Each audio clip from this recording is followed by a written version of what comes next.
Sa pag-aaral ko ng 2 Corinthians at ito ang ating series sa afternoon service, meron akong napansin na parang mainam ito sa mga pastor. Parang isang pastoral letter sapagkat ito ay punong-puno ng katuruan ng isang pastor. At ang tinutukoy ko ay walang iba kundi si Apostle Paul. Because Apostle Paul was the founder of this church sa Corinto at kanyang ipinakita ang damdamin niya sa iglesia lokal na ito. In fact, ang isa sa maaring hindi gagawin ng mga modern day missionaries ay ipakita ang kanilang vulnerability. Hindi ko alam kung kayo ay nakakatanggap ng mga mission report o ng mga report ng mga missionaries. And if you would notice, all of the reports are positive. Naroon yung pag-advance ng kanilang mission work at ipinakikita marahil ang mga dagdag na mga dumadalo sa kanilang pagtuturo. Kaya nga, bibihira akong makabasa ng isang missionary report na kanyang ikinekwento at nire-report yung kanyang damdamin at yung kanyang kalungkutan. Not in this book or not in this letter. Dahil makikita natin, ipinapahayag ni Apostle Paul ang kanyang damdamin at pinagdadaanan sa sulat na ito. Now, we may be surprised na ang isa sa sinabi ni Apostle Paul nung siya'y sumulat sa 1 Corinthians ay nandoon yung kanyang sinabing, I die every day. Na siya'y namamatay bawat araw. What was Paul referring then nung kanyang sinabing that siya'y namamatay araw-araw? Ito ay kakabit ng kanyang ministry sa church sa Ephesus. Kuminsan, pinagtatakhan ko na sinasabi nating ako'y naniniwalang may langit. Ako'y naniniwala na ang Kristiyano kapag namatay ay pupunta sa langit. Ako'y naniniwala na kapag ako'y namatay, ako'y pupunta sa langit. Pero kapag nalalaman niyang nalalapit na yung kanyang araw ng kamatayan, nagpupumiglas. Ayaw mamatay. Maintindihan ko kung bakit. Dahil marahil ayaw niyang iwanan ang kanyang mga mahal sa buhay. Kaya talagang lumalaban. Di ba? Merong kang narinig na kwento. Talaga, nilalabanan niya si kamatayan. Ang totoo, hindi man natin kayang labanan si kamatayan dahil ang ating pagkasilang ay nakatakda na yan sa Diyos. Pati ang araw ng ating kamatayan, yan ay nakatakda na sa Diyos at di natin kayang lampasan ang araw na yan. Hindi natin kayang dayain ang kamatayan. Alam niyo yung ibig kong sabihin na merong tayong narinig ng mga kwento that this fellow cheated death. Naisahan daw niya si kamatayan. Hindi pa niya oras yun. Kaya hindi siya namatay. Ang lahat ng yan is already ordained by the Lord. The day of our birth and the day of our death. Actually, it is a sweet thing to grow old as Christian. Kasi lalawak na yung ating wisdom, heavenly wisdom, dahil sa haba ng buhay natin nang tayo ay mananampalataya. Maliban na lang kung kayo'y tumandang paurong. Pero a Christian, habang tumatanda, ay dumadagdag ang wisdom. Dumadagdag at lumalalim at lumalawak at tumataas ang kanyang pagkakilala sa Diyos. Kaya nga, kay sarap umupo sa mga Kristiyanong matatandang makadiyos. Dahil marami tayong mapupulot na makadiyos na payo at aral. And so, para sa akin, ay mainam na abutin natin ang mahabang panahon na bilang mananampalataya bago tayo kunin ng Panginoon. Pero kung ikaw ay bedridden na at alagain, kung minsan ay marinig mo na doon sa mga Christian na yon ay gusto ko nang kunin mo ko, Panginoon, dahil ang feeling niya ay na niyang maging burden sa mga mahal sa buhay. Reading Apostle Paul's letter sa Philippians 1 verse 23, ang sabi niya, I am hard-pressed between the two. My desire is to depart and be with Christ, for that is far better. So, itong si Pablo ay meron ding urong-sulong at meron siyang hati ang kanyang pagnanais. He wants to be with the fellow believers, pero on the other hand, gusto na rin naman niyang siya ay pumunta sa Panginoon. Kaya sinabi ni Pablo, it is always far better to be with the Lord. Si C.S. Lewis, sa kanyang libro ng The Last Battle, ito ang kanyang sinabi, and I will quote, Chapter 1 of the great story. Ano yung chapter 1 ng dakila mong kwento? Ang sabi niya, kapag ikaw ay namatay, sa araw ng iyong kamatayan, that is chapter 1 of the great story, which goes on forever and ever. In every chapter is better than the one before. Dahil kung tayo ay nasa harapan na ng Panginoon, kung tayo ay kinuha na, isipin lamang ninyo na masisilayan natin ang Panginoon. And also with our fellow brothers and sisters sa langit na wala ng tukso, wala ng kasalanan, wala ng gulangan, di ba? Wala ng dayaan, wala ng siraan, wala ng sikuhan. And every day, it gets better and better. Kung kaya't kanyang sinabi na walang application ni Lewis dito, si Lewis, ay mas mainam ang nasa Panginoon. To be with the Lord is far better. This afternoon,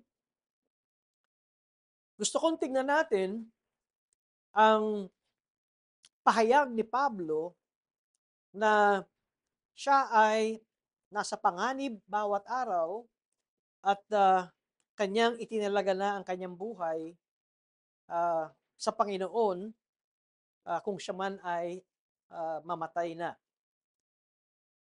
Kaya tingnan natin at buksan ang ating mga Bible sa 2 Corinthians, starting from chapter 2, starting from verse 12 to 17. 2 Corinthians chapter 2, verses 12 to 17. This is the word of the Lord. When I came to Troas to preach the gospel of Christ, even though a door was opened for me in the Lord, my spirit was not at rest, because I did not find my brother Titus there. So I took leave of them and went on to Macedonia.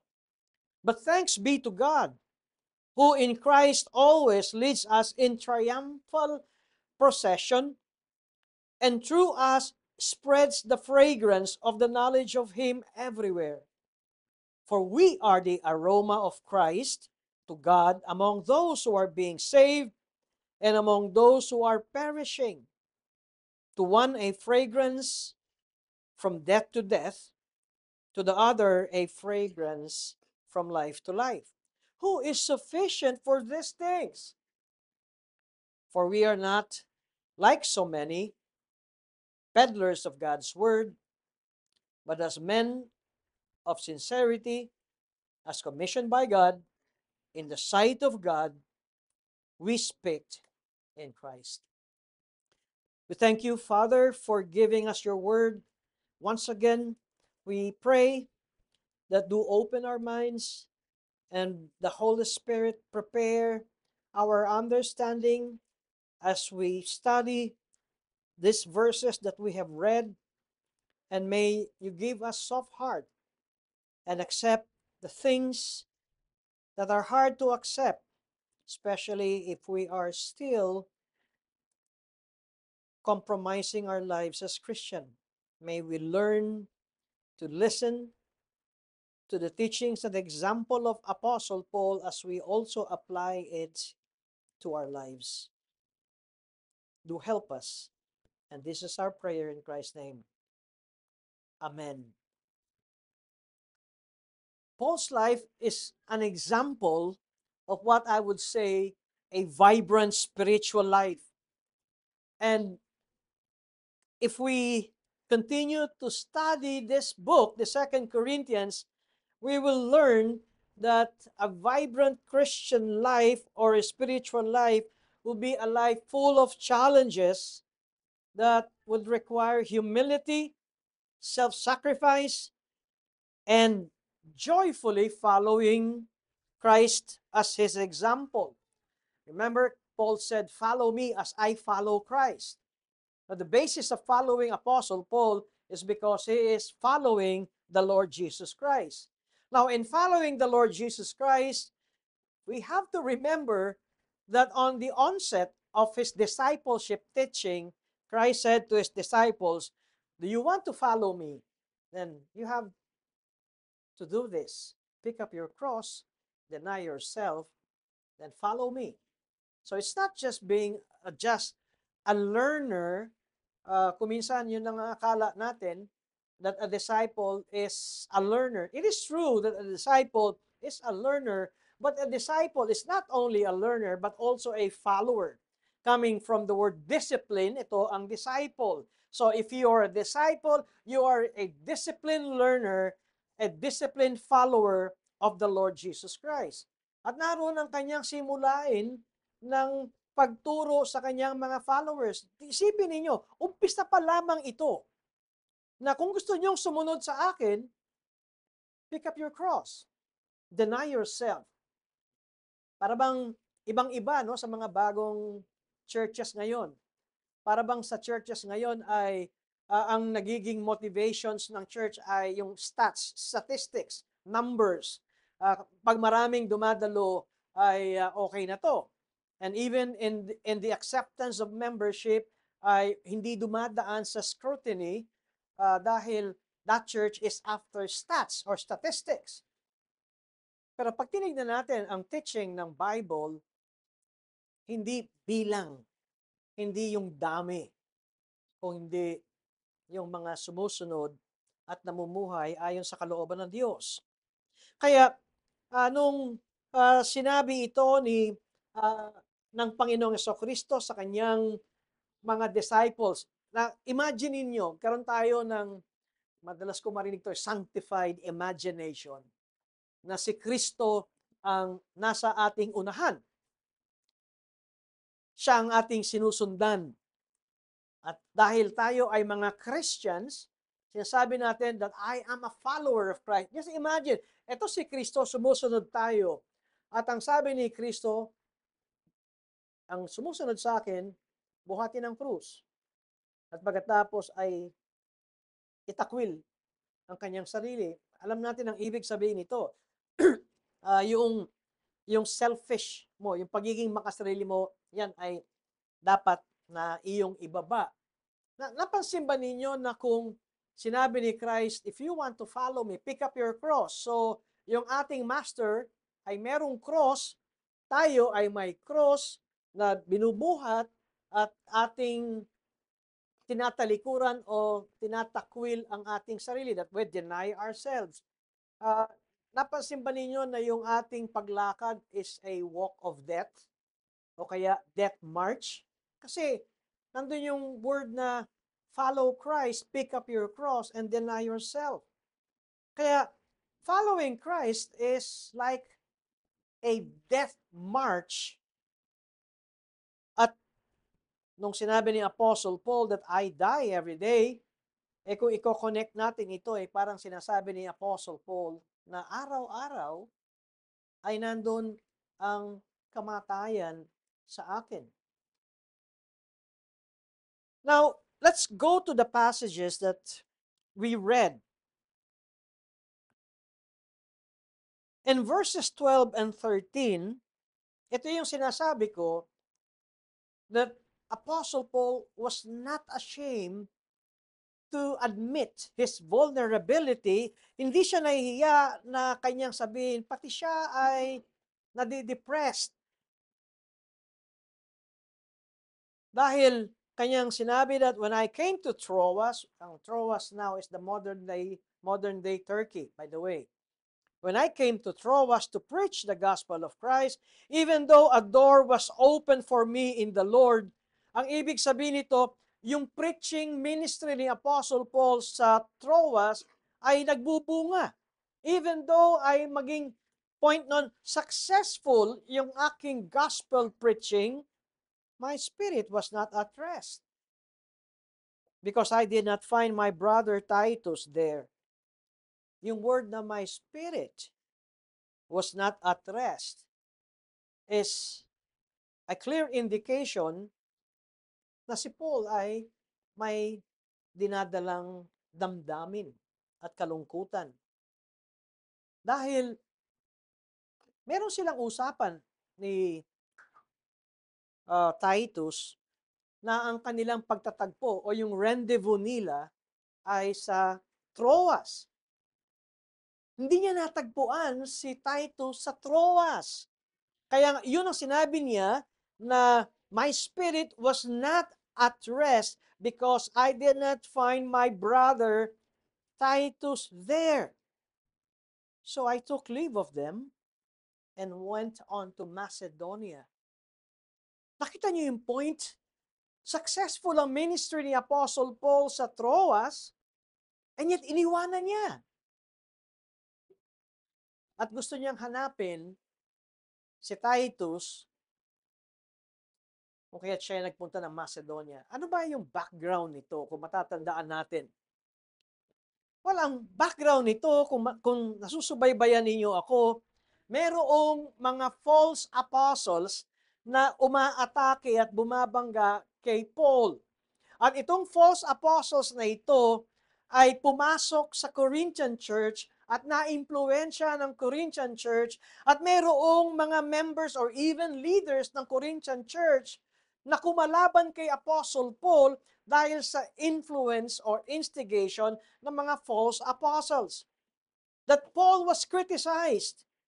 At ang masakit nito ay ang nagkikritisismo kay Apostle Paul, alam nyo, hindi yung false apostles. Hindi yun ang nagpa-frontline sa kay Apostle Paul. Ang ginagamit ng false apostles ay yung mga members ng church ng Corinth na silang umaatake kay Apostle Paul.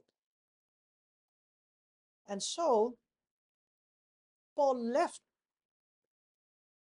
Corinth dahil hindi niya inaasahan na ganun ang kanyang mararanasan na, alam niyo yun, if you are the founder of the church, ikaw ang nagsimula na mag-lay ng foundation sa lugar na ito, and then pagbalik mo, kalaban mo sila o kinakalaban kanila. And because of that, Paul went to Ephesus at sumulat siya. At yung letter na yon na mas tinatawag na a tearful, severe letter, a letter of rebuke sa Corinthian church, at hindi natin alam kung ano yun. Well, niloob ng Diyos na hindi natin mabasa, siguro dahil talagang sobrang grabe yung mga sinabi ni Apostle Paul sa Corinthian believers noon, dahil inatake nila si Apostle Paul. Ngayon, sumulat si Apostle Paul at gusto niyang malaman kung anong effect ng sulat. Kaya, inutusan niya si Titus na pumunta sa Corinth para alamin, may epekto ba yung aking rebuke letter? At usapan nila, sila'y magtatagpo sa Troas at wala si Titus sa Troas. Ngayon, you can connect the dots na kung bakit sinasabi ni Apostle Paul that my spirit was not at rest nung di niya nakita si Titus sa Troas. Alam niyo bakit? Niisip niya, baka sa sobrang galit ng mga Corinthians, tinadtad na siya. Kasi si Titus was identified with Apostle Paul. Kaya nakita niyo yung kanyang anxiety na, well, siya ang nagpadala kay Titus sa Corinth. At alam ni Paul na prior to sending Titus to Corinth ay merong isang masakit na sulat na pinadala sa Corinth at wala si Titus sa Troas, so walang nagre-report. You would know. Now the reason why Paul said my spirit was not at rest because I did not find my brother Titus. Maaari bang si Titus ay napatay o pinatay sa Corinth because of Paul? Kasi si Paul ang nagpadala kay Titus.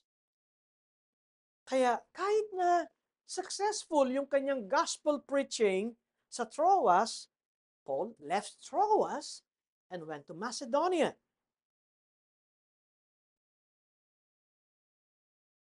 At pagdating ng verse 14, but thanks be to God who in Christ always leads us in triumphal processions and through us spreads the fragrance of the knowledge of Him everywhere.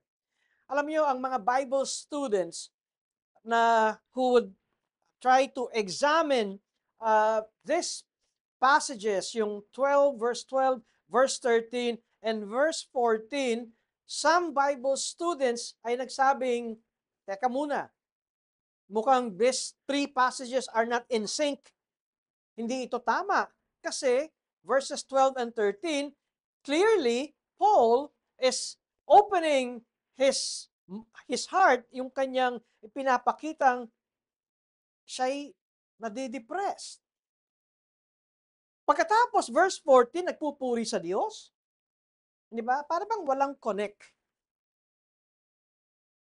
At ginamit ni Apostle Paul dito ang illustration ng in triumphal procession. But thanks be to God who in Christ always leads us in triumphal procession. Kung wala tayong historical background nitong sinasabi ni Paul, ay hindi natin talaga maintindihan kung ano ang triumphal procession. Perhaps we could only connect that sa Colossians chapter 1 verse 15 na the same usage ng ginamit, and let me just read to you quickly yung Colossians 1 verse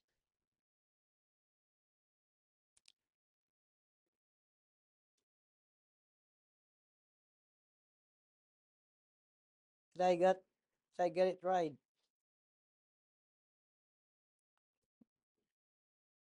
Or in 2:15 rather. Nang sinabi dito, Colossians 2:15, He disarmed the rulers and authorities and put them to open shame.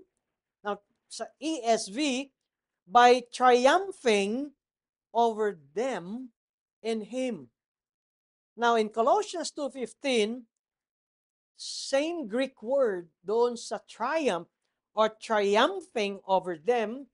Pero meron tayong makikita sa Colossians 2:15 that here, Paul is referring to Christ Jesus disarming the rulers and authorities and put them to open shame by triumphing over them in Him. Well, madaling maintindihan ito na sinasabi that Christ triumphed over the demonic forces at dinisarmahan ni Kristo ang lahat ng mga kampo ng diablo, pati si Satanas. Pero sa 2 Corinthians chapter 2, nang sinabi ni Apostle Paul, "But thanks be to God, who in Christ always leads us in triumphal procession, and through us spreads the fragrance of the knowledge of Him everywhere." Yung triumphal procession is a very well-known feast or event sa Roman calendar. Ano ba itong tinatawag na triumphal procession? Well, ito ay isang lavish parade. Ito ay isang parada conducted in Rome to celebrate the great victories ng military campaigns ng Rome. And usually, it is the general or the Caesar ang nandito sa unang-unang bahagi ng parade o ng procession. Now, pag nakita natin ito, well, this you can check this sa history, you can Google it, Rome's Triumphal Procession, at makikita natin na itong paradang ito ay it is a ostentatious celebrations. And ito ay pagpapakita ng mga bihag nila. So, una, ang Roman general o ang Caesar, pagkatapos ang mga kawal ng general na ito, mga Roman soldiers, valiant soldiers, at pagkatapos niyaan ay yung mga bihag, spoils of war, and also itong mga tagumpayan nila na mga bihag na kaaway nila.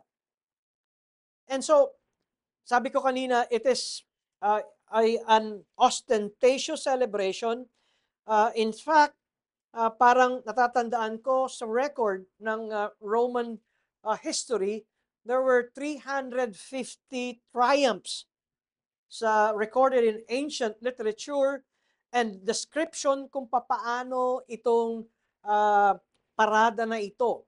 Well, isipin lang ninyo, the general in front or Caesar in front and his valiant soldiers, at pagkatapos yung mga nakamkam nila na mga ginto, pilak at mamahaling bagay, at pagkatapos ay yung mga sundalong kanilang naging bihag na nasa prosesyon din, at itong mga sundalong ito at mga general na kaaway nila ay nakakatakot ang kanilang itsura. At ito ang point ni Apostle Paul nung kanyang ginamit ang triumphal procession.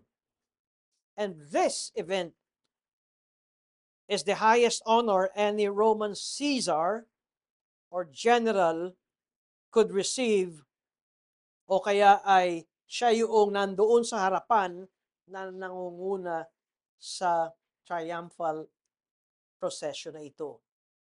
Now, conversely, habang yung mga Roman general o Caesar ang nasa unahan at pinapupurihan sila ng mga tao, at bago sila lumakad, yung lugar ng lalakaran ng Roman general ay mayroong maraming insenso na mababango.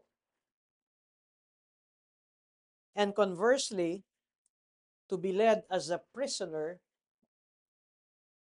dito sa tinatawag nating triumphal procession, signaled one's utter defeat. Ang pinakikita rito, ang lahat ng mga bihag, kayo ay talo. Kayo ay talunan. Kaya ito ang ginamit ni Apostle Paul na pagsasalarawan ng kanyang ministry. Prisoners are said to be led in triumph, and they are bound in chains to shame them, at kinakaladkad sila. At alam niyo ba, ang programang ito, merong mga bihag na kawal na pagdating sa dulo ng prosesyon ay pinapatay.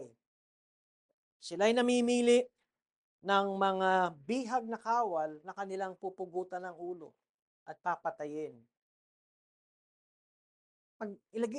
Nilagay niyo sa inyong isipan, kapag ka pinapatay o pinupugutan ng ulo, naghihiyawan ng mga Romans. Bakit? It is a display of Romans' prowess sa military campaign.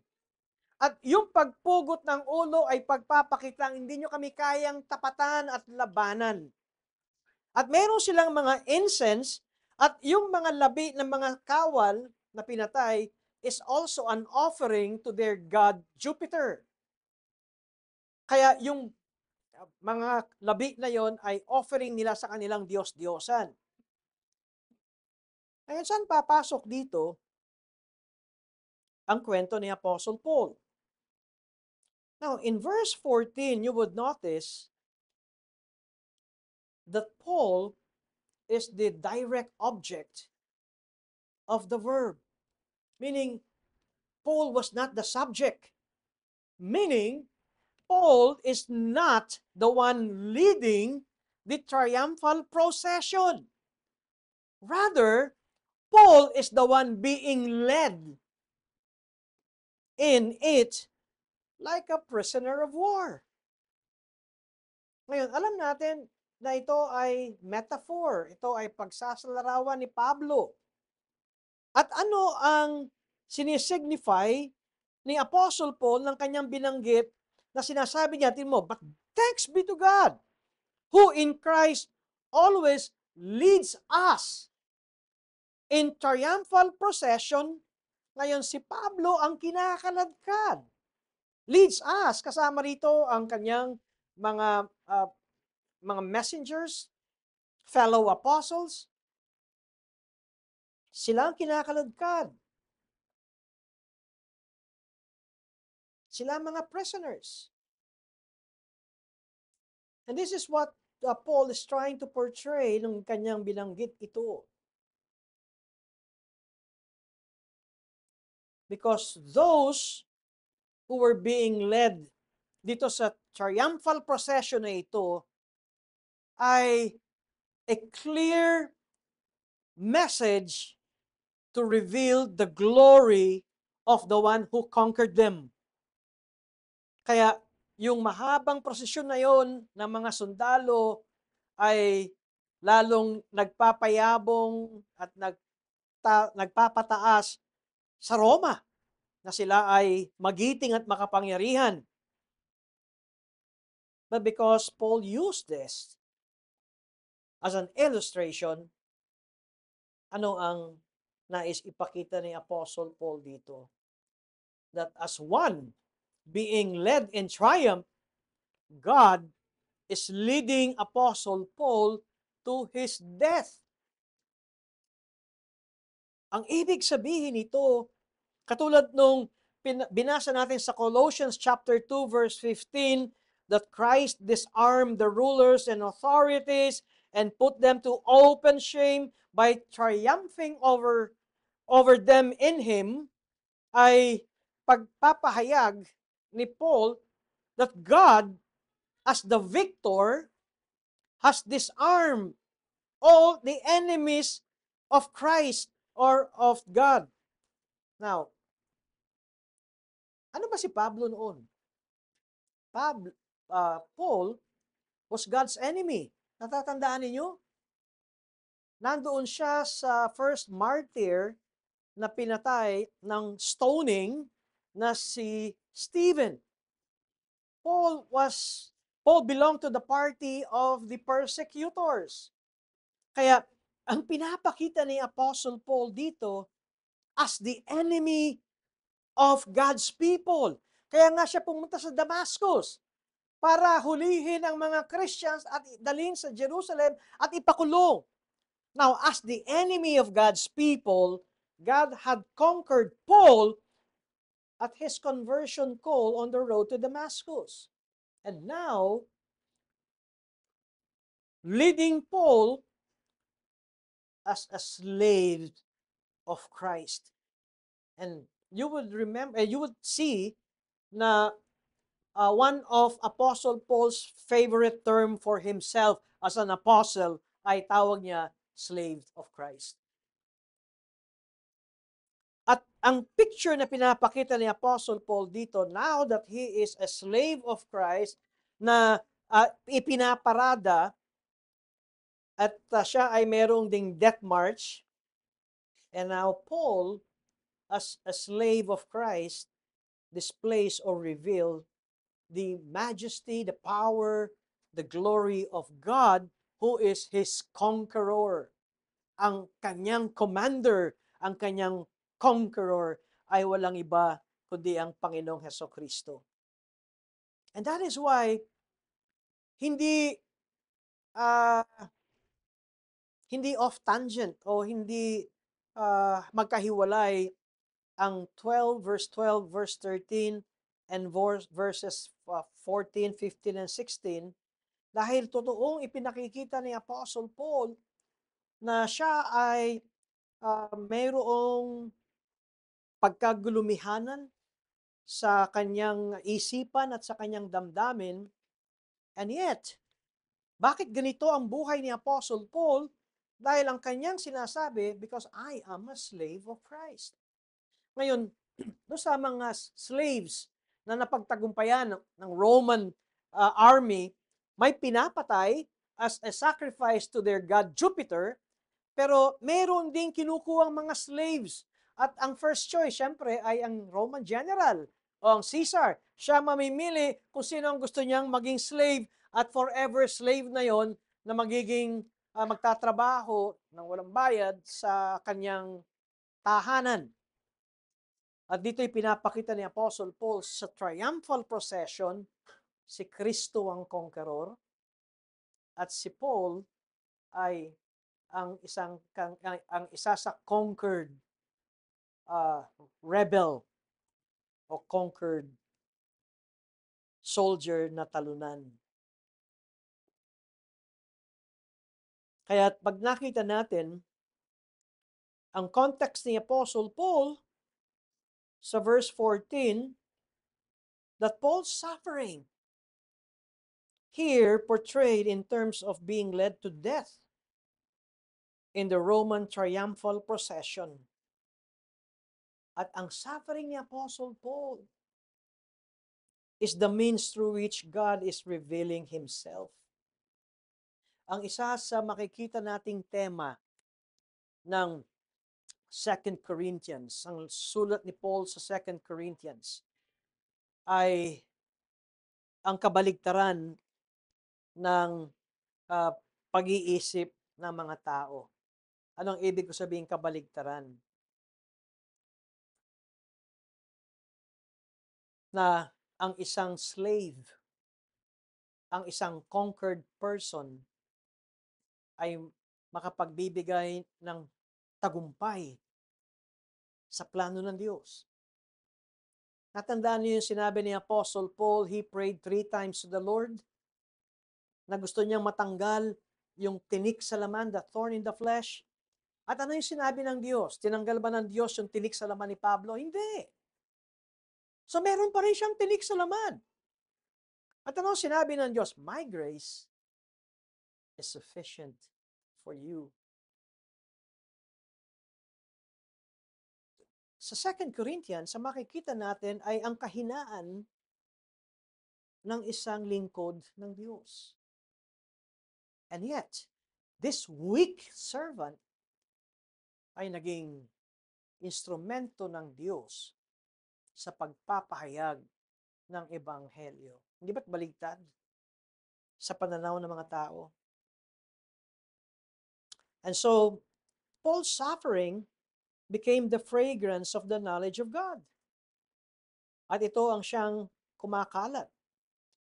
At sinabi ni Apostle Paul sa verse 15 na si Pablo ang aroma of Christ to God.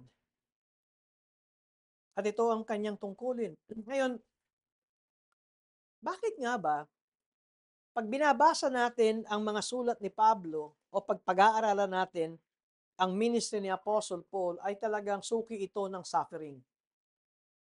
Hindi natin ito mababasa. Of course, alam natin na ang mga early leaders ay sa tradition ay naikwento na sila ay martyred lahat.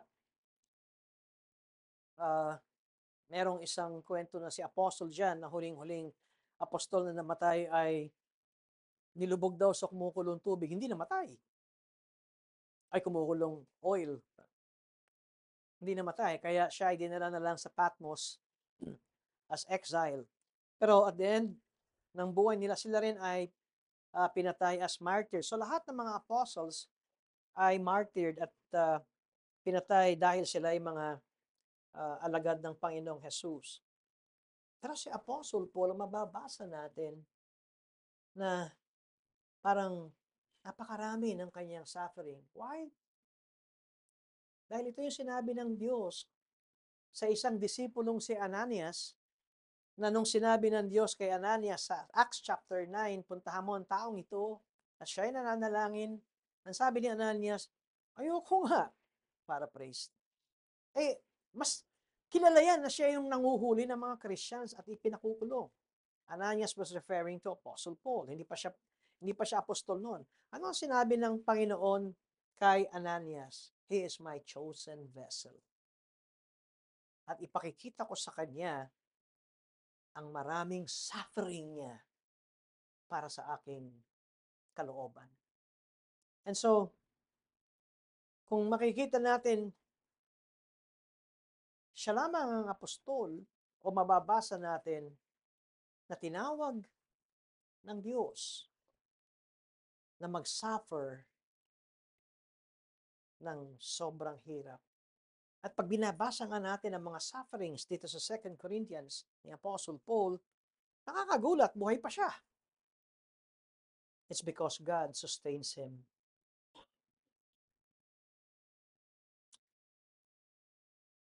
Kaya nagpupuri si Pablo sa verse 14.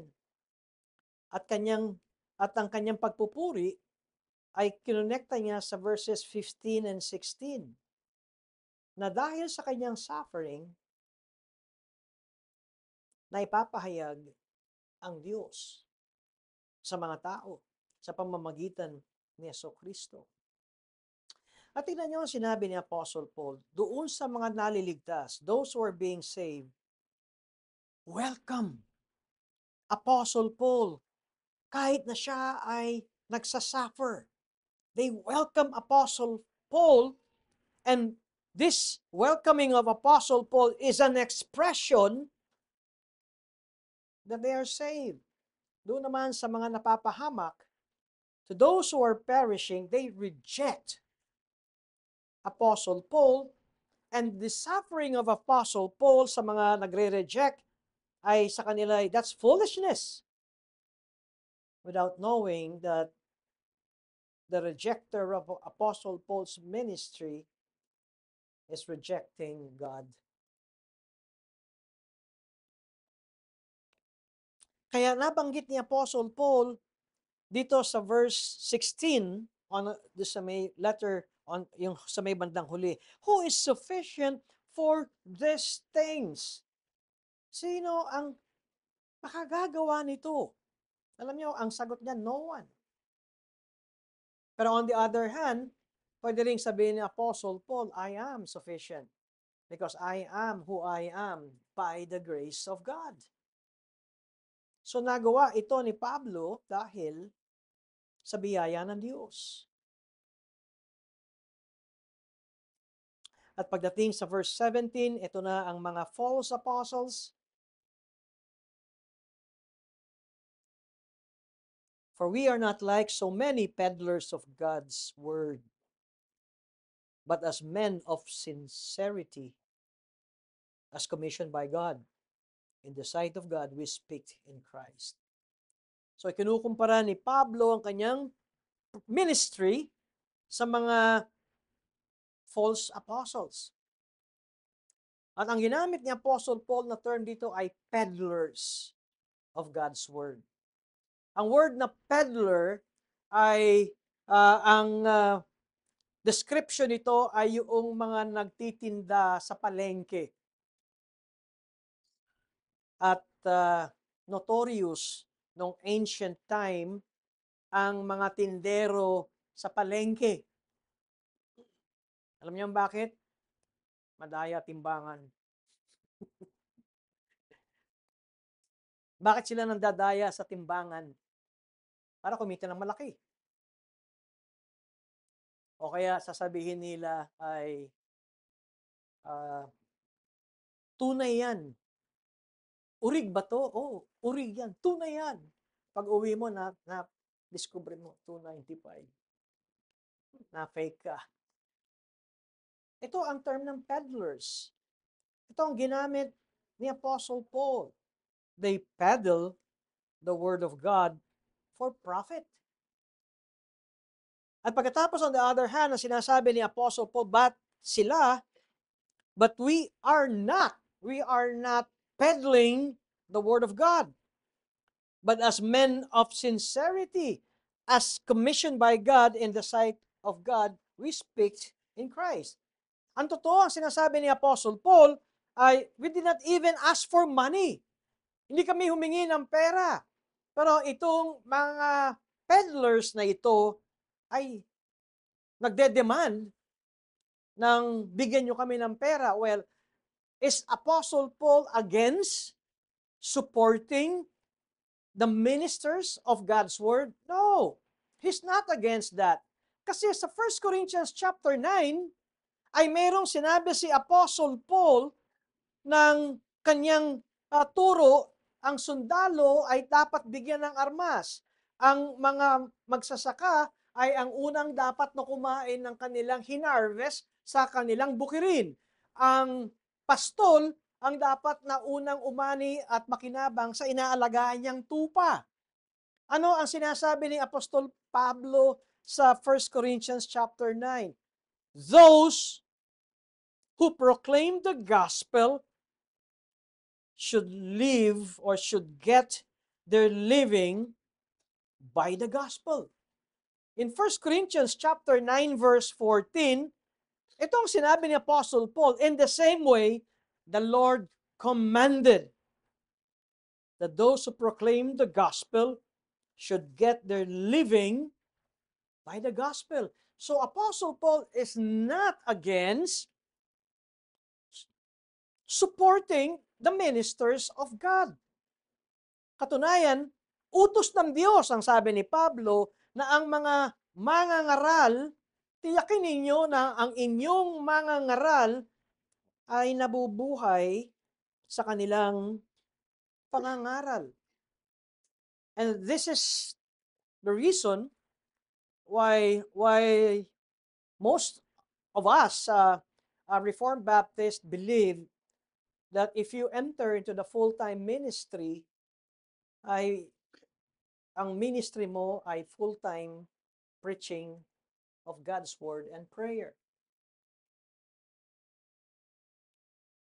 Meaning, the church has the obligation, the responsibility to support their minister because it is the Lord's commandment. In 1 Corinthians 9:14, the Lord commanded that those who proclaim the gospel should get their living by the gospel. Di ba kahiya-hiya ang yayaman ng mga miyembro tapos yung pastor hindi man lang makabili ng bagong sapatos? O kumusta yung damit ng pastor ay, pastor, parang hindi ka nagpapalit ng damit. Hindi, uniform yan. Anong totoo? Isa lang terno yun, panlinggo. And yet, pag lumabas kayo simbahan, daming kotse nakaparada. Kanino yan? Sa miyembro. Kakain sa labas, magkano ang gasto sa labas? And yet, neglected ang pastor. So, Apostle Paul is not against supporting the pastors or the ministers who proclaim the gospel. What is Paul against ay yung mga peddlers of the Word of God. Ano ba ginagawa ng mga peddlers of the Word of God? They pretend to be like the pillars of the church. Sino ba yung mga pillars of the church? The apostles. Ang sabi ni Paul, you are not pillar apostles, you are peddler apostles. You are not pillar, hindi kayo yung original na mga apostol, kayo ay mga peddlers. Kaya kayo nandyan dahil sa pera lang. Pero sabi ni Paul, we as men of sincerity, as commissioned by God, in the sight of God, we speak in Christ. When they preach God's word, hindi nila kinikiliti ang tenga ng mga nakikinig. When they preach God's word, they speak in the sight of God.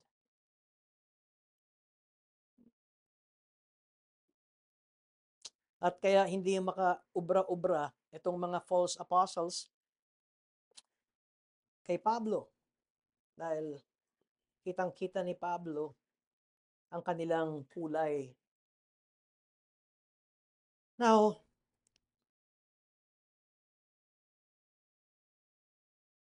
tingnan natin itong mga dapat na matutunan natin sa sulat na ito ni Pablo, itong mga verses na ito. Paul is convinced that God is sovereign over the circumstances of his life, even his suffering. Dahil, ang sinabi ni Pablo, God is the one who leads us or who leads him to death in the triumphal procession. Kung yun ang direksyon na ibinibigay ng Diyos, Paul is convinced na ito ang kalooban ng Diyos. Ngayon, paano tayo tumugon kapag kayo'y walang pera? How do we respond to suffering? How do you respond kung meron kang gustong bili, hindi mo mabili? How do you respond kapag nakikita mo yung mga kapitbahay at kamag-anakan mo nagtataasan ng buhay at ikaw ay lumulubog?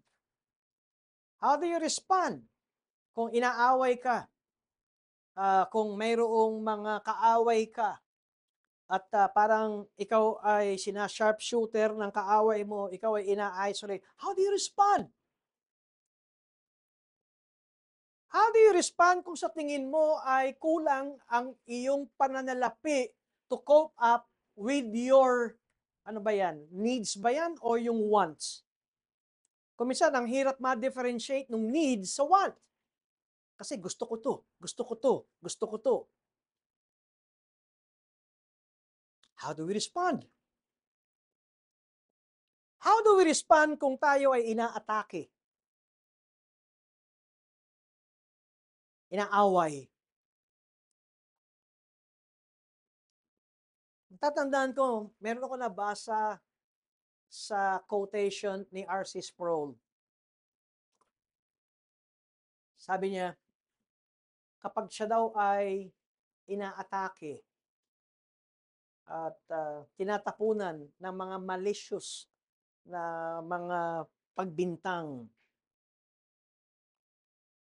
ang kanyang ginagawa ay inaalala niya at binabalikan niya na siya ay dapat naparusahan at hatulan ng Diyos, pero kinahabagan siya ng Diyos. Kung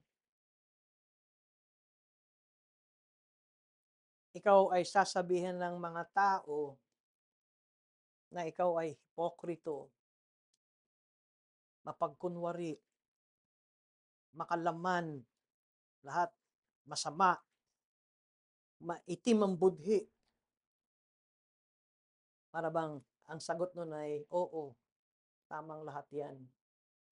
Pero kinahabagan ako ng Diyos at ako'y kanyang niligtas.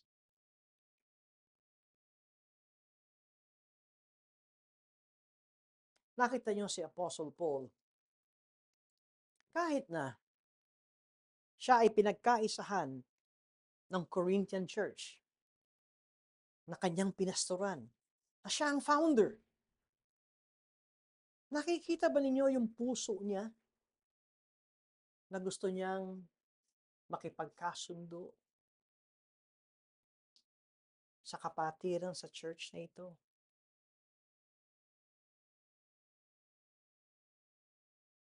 Nakita rin ni Apostle Paul that for believers,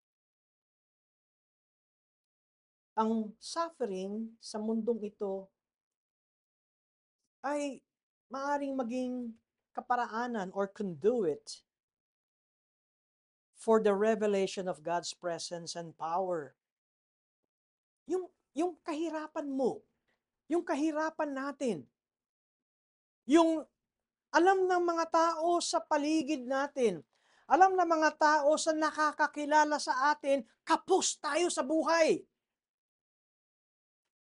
Pero nakikitaan nila tayo ng disiplina sa pagtitiwala sa Diyos. Ano ba akala nyo? Walang nagbabantay sa inyo? Marami dyan. Anong tawag doon? Sinisipat kayo eh. Tingnan nga natin itong Kristiyanong ito. Tingnan nga natin yun.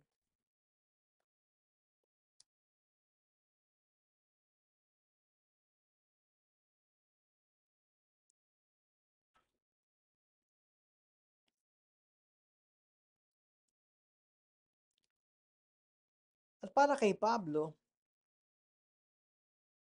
ang kanyang pakay sa kanyang pamumuhay ay ma-encourage sa mga Christians sa Corinth na hindi sila kayang pabagsakin ng anumang problema.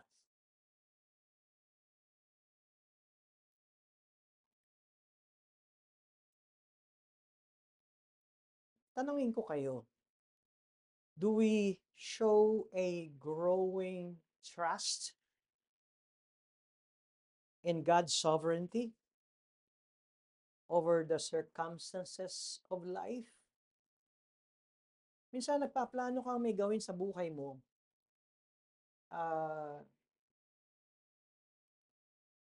Itong tatanungin mo, kung meron kang desisyon na gagawin, at ang kapalit nito ay magkokompromiso ka sa buhay mo bilang Kristiyano. Alam niyo ang ibig sabihin?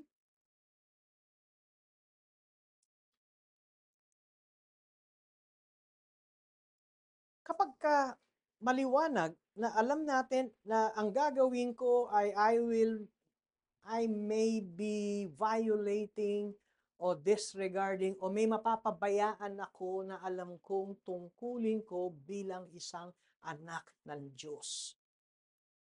And yet, gagawin ko na lang kasi para walang gulo.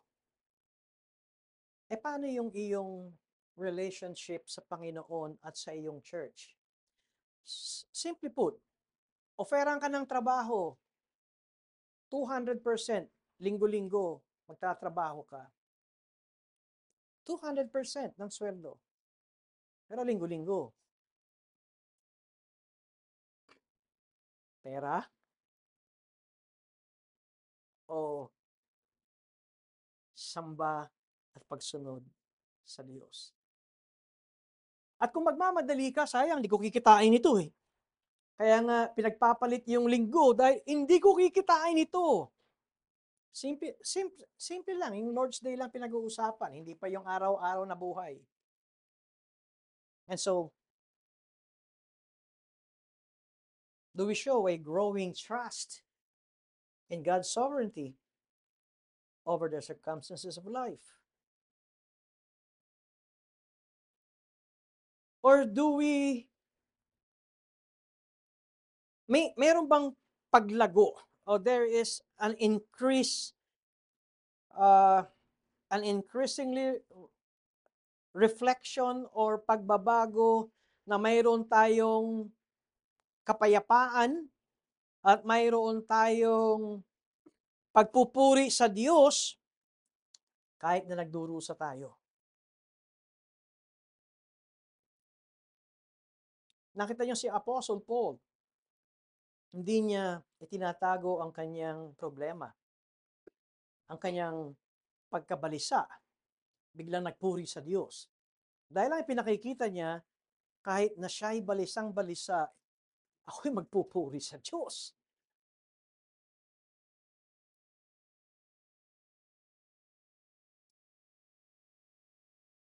Kung minsan ang dahilan ng walang hanggang pagtatalo ay dahil walang marunong magbigay. And so, do we demonstrate the kind of loving actions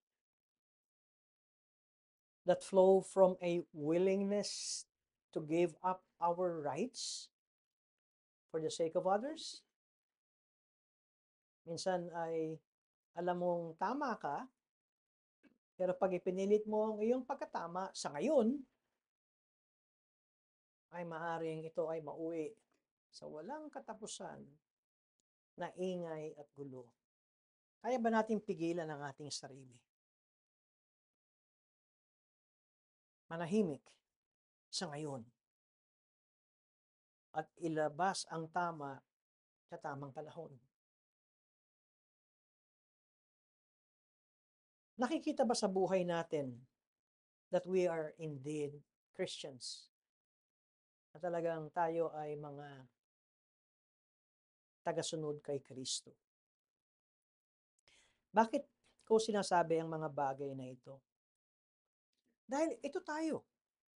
Being a Christian is being little Christ. Tama ba ako? Parang we are followers of Christ. So, as we grow at habang tumatagal tayo sa ating ugnayan sa Panginoon, tayo ay tumitibay. At alam niyo, itong mundo natin ito, itong panahon natin ito ay kung merong isang Diyos sa panahon natin ngayon ay pera. It is the age of materialism. At kung minsan, sa age ng materialism, parang kawawa ka kapag wala kang pera. Parang kawawa ka kapag kapos ka lagi. Parang kawawa ka kapag ikaw ay nagsasuffer. Halimbawa, kung kayo magkakapatid, nakikita mo yung kapatid mo, nakakabili ng gusto niya, ako, hindi man lang. Parang, tapos ako Kristiyano, siya hindi. Kanina narinig natin yung Psalm 78. Tama ba yung chapter?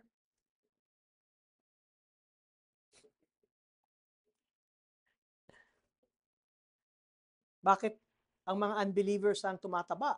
Yun ang sinabi ni Asa. At siya, na worship leader pa, na nasa church, ang mahirap.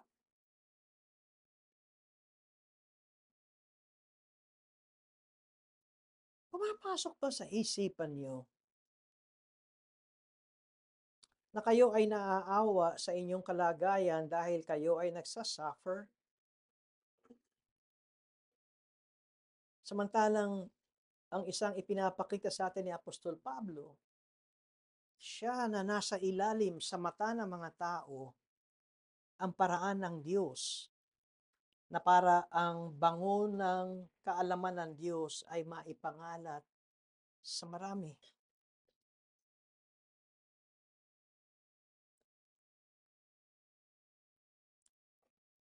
O pumapasok sa inyong sariling isipan na baka naman kaya ganito ang buhay ko, kulang ang pananampalataya ko. At kung lumakas ang pananampalataya ko, kaya kong mapagtagumpayan ang lahat ng mga yan.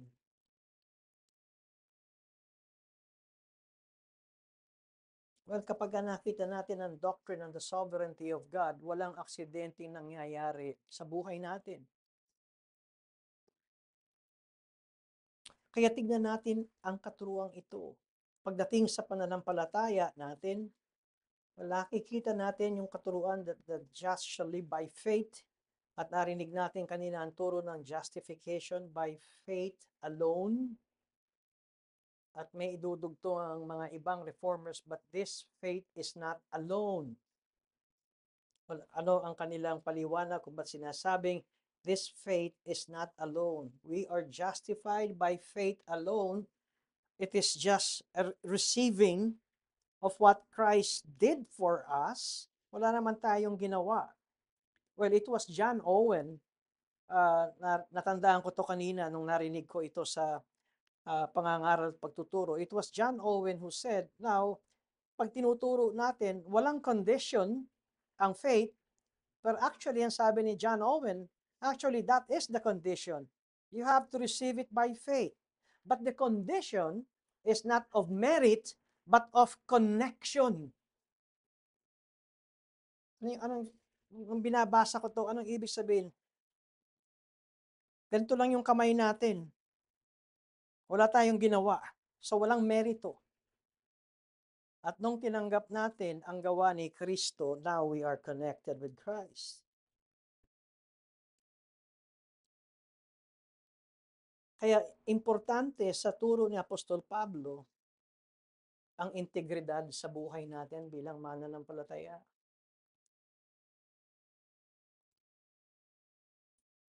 Kuminsan, ang mga Kristiyano ay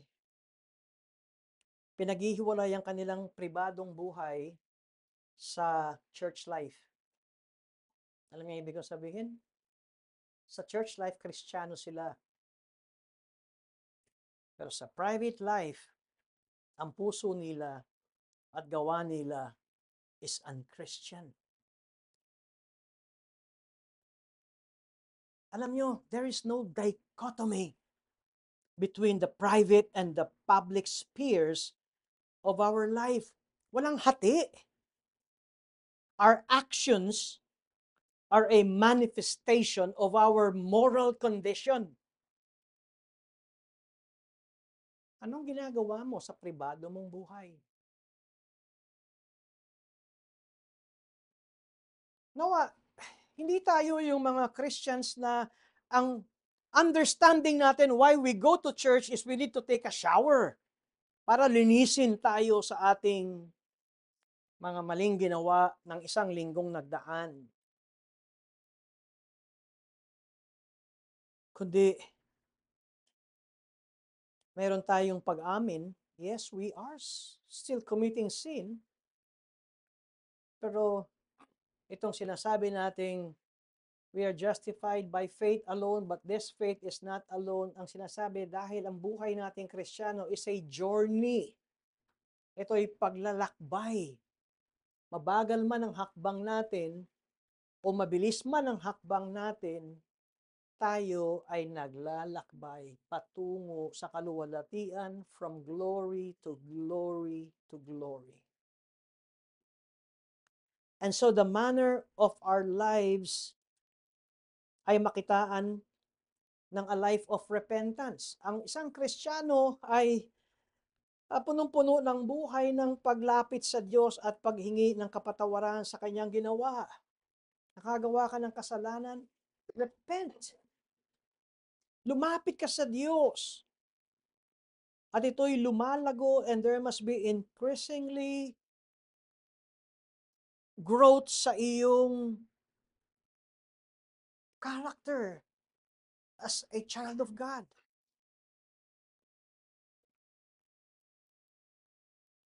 Si J.I. Packer, sa kanyang librong Quest for Godliness, The Puritan Vision of the Christian Life, ang kanyang sinabi, and I will quote, "The Puritans were men of the Spirit, lovers of the Lord, keepers of His law, and self-squanderers in His service, which are in every age the three main elements of the truly Spirit-filled life." And I hope na sinasabi nating perfection in this world is impossible, but it is pursuable. Ito yung ating nais na tahakin. Pero as long as we are in this side of the world, imposible ang maging perpekto. But by the grace of God, makakalakad tayo na susundin ang salita ng Diyos. Yes, we need to persevere. Dapat tayong manatili. But on the other hand, nandun ang unseen hand ng Diyos that God is also preserving us. And because of this truth, anuman ang ating kalagayan, ay naway mamuhay tayo katulad ni Apostle Paul in the midst of suffering. Patuloy na ang ebanghelyo ay lumalaganap. And so there is triumph. There is gospel triumph kahit na si Apostle Paul is suffering. And in the midst of suffering, ang sabi ni Apostle Paul, but thanks be to God, who in Christ always leads us in triumphal procession, and through us spreads the fragrance of the knowledge of Him everywhere. May we be instruments of the Lord Jesus Christ na tayo ay maging tagapagbalita ng mabuting balita sa mga unbelievers.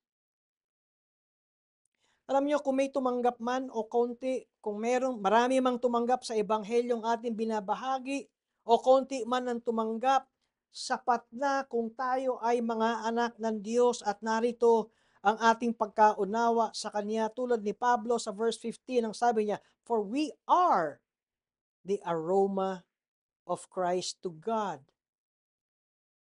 Kahit isang tao lang ang iyong naakay sa Panginoon, you are an aroma of Christ to God. Para sa kanila, napakabango mo. Maraming salamat. At ikaw ay ginamit ng Panginoon sa buhay ko. But to those who are perishing, you are foolishness. Naway maging magandang huwaran sa atin ang buhay ni Pablo. Manalangin po tayo. Kami po ay nagpapasalamat, Panginoon, sa hapong ito, sa mensaheng aming narinig. Mapalalahanan kami, Panginoon, tulad ni Apostol Pablo, kung siya'y na tinatawag ng iba na higante pagdating sa pananampalataya, ngayon ay nagkakaroon kami ng pasimulaing pangunawa ng lahat ng ito ay dahil sa inyong biyaya lamang. Who is sufficient for these things? Dahil ang inaatang nyo kay Pablo na ministeryo ay napakabigat. At ang kanyang buhay ay batbat o punong-puno ng pagdurusa. Ngunit, dahil sa nakikita ni Pablo na kayo ang soberanong Diyos, saan nyo man siya dalin, anuman ang kanyang kasalukuyang kalagayan, ay hindi nawawala ang kanyang pagpuri at pasasalamat sa inyo. Naway ganun din po kami mga Panginoon, kaming mga magkakapatid sa inyong pamilya, na lagi kaming napapalahanan ang mga sirkumstansyang dumadaan sa aming buhay. Alam po ninyo ito. At anuman ang aming mababang kalagayan, kayo ang soberanong Diyos. At ang inyong kalooban ang siyang nasusunod. Kami ay makitaan ng mayroong walang patid ng pananalangin sa inyo, sa aming paghingi,